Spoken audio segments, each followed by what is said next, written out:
Hello mga kapatid. Ngayon ay off ko na naman kaya dahil minsan lang kami makapag seafoods, sinubukan namin bumili ng snow crabs dito sa ano bang pangalan ng store na? Sam's Club. Okay, so dito nakabili kami mga around $21 US dollars po, kaya medyo bigat-bigat din. Pero dahil gusto naming subukan, try muna namin ito. Mukhang mapayat-payat nga lang to. Pero sige lang, pagtiisan natin. Ayan, nagde-defrost muna kami. Ayan. Oy, hindi kasama yan. Tapos ayun, simpleng mga ricados lang po.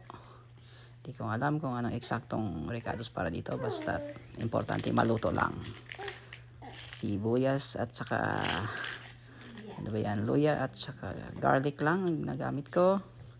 Ayun, inigisa ko naman, tapos hinahalo na agad. Wala nang mga special ano pa to, dire-diretso lang, parang nag-aadobo ko lang.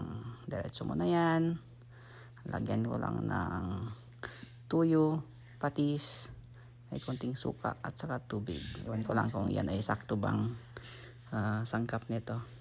Basta sa amin ay sinusubukan lang. Importante basta maluto lang siya. Ayun, hintay-hintay ng ilang minuto. Ayan, luto na agad. Pinapalamig lang namin ng konti at ayan, ready na. May sausawan, may mangga at syempre, Pilipino tayo. Mayroong rice. At tadang! Ayun ang resulta. Ubos ang bye-bye.